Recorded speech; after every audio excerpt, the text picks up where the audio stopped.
What can you tell me about the UCB acquisition and why is this important to Aesica's growth? Sure, okay. Well, Aesica's vision is to be the #1 supplier of APIs and formulated products to the pharmaceutical industry. We often get asked the question, what does #1 mean? To us, it doesn't mean the biggest or the cheapest. What it does mean is that we're the first CMO that our customer wants to call when they've got an opportunity or a challenge. In order to do that, we've got to have an exceptional technical offering.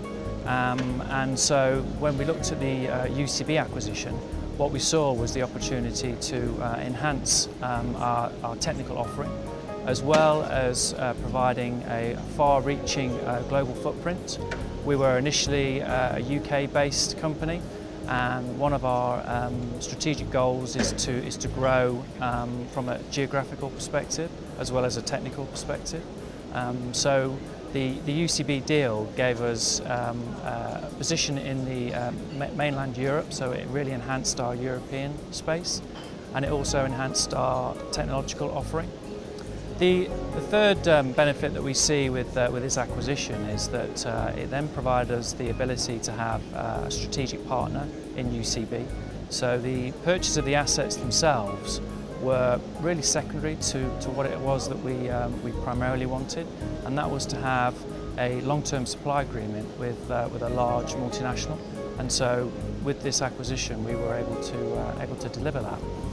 And fourthly, what it does do is that those assets that we acquire, we look at them and say, can we grow them organically? One of the challenges that large pharma face is they have overcapacity in their network and a very uncompetitive cost structure. So what Aesica have prided themselves on doing with recent acquisitions is to take an asset and to make it more competitive, and to do what the seller couldn't do, which is fill it with third-party products. So when we look at the UCB deal on reflection, you know, Aesica have grown ×2, so it's been a very transformational growth of our company. So not only have we expanded into a European manufacturing space, not only have we expanded our technology, not only have we got our strategic partner, we've also grown very significantly, and that really puts us into a position where we can offer our clients a more opportunity to fulfill our needs to them and to be the supplier of choice. Tell me about the before and after story of the Coimbra site, and how has this affected what you can offer the market? Okay, so before the acquisition, Coimbra was a facility in a large multinational network, really with its future uncertain.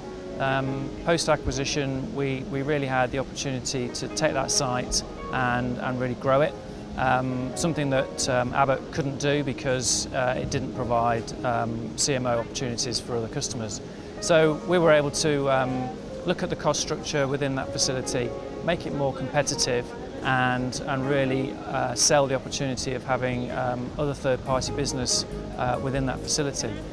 So much so that we were able to invest in a high-potent facility to widen our technological advancement because we were so competitive.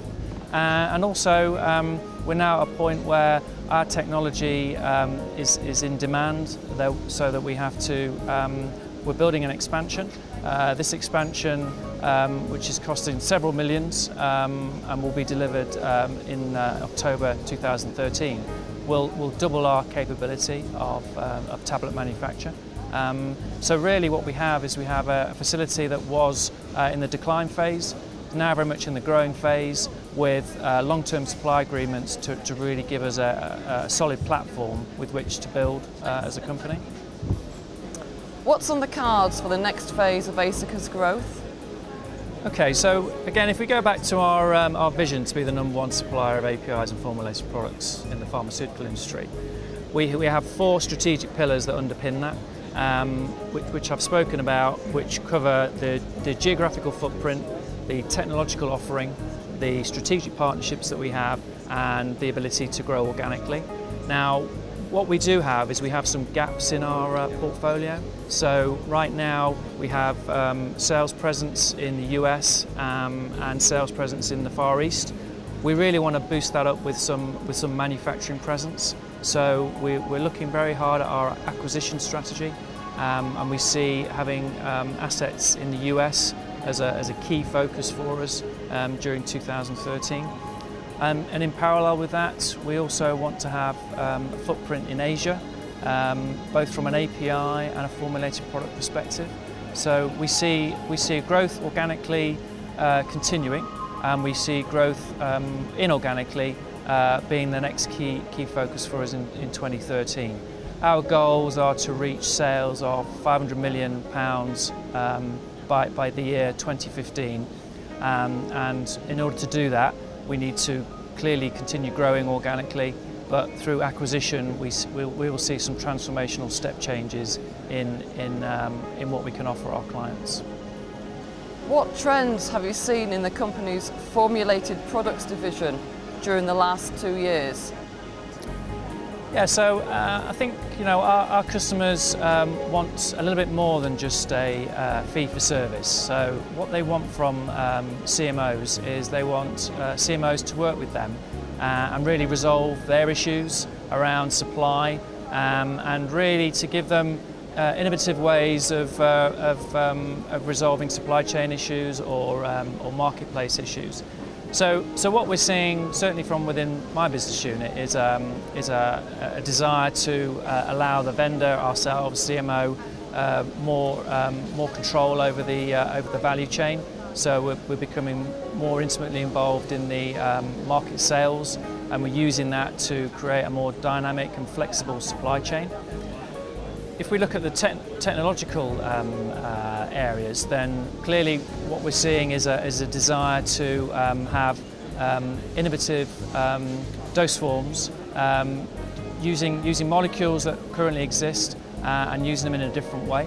So we're seeing customers coming to us with a generic molecule, but wanting a different way to formulate it, which is one of the reasons why we've got this partnership with the University of Bradford.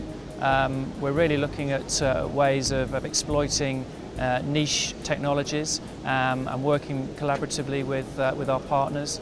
And the University of Bradford is a good area for us in the hot melt extrusion technological sphere. So we're looking to really hopefully get some opportunities to exploit that with our customers to help overcome some of their solubility issues and really help them reformulate and get a dose form that they see will give them a competitive advantage.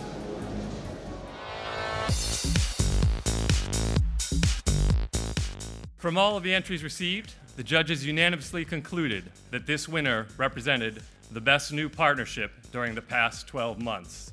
It was due to their outstanding quality of partnership, implementation, and unwavering customer and patient focus. The winner also created a perfect win-win partnership, which was hard to beat. The winner is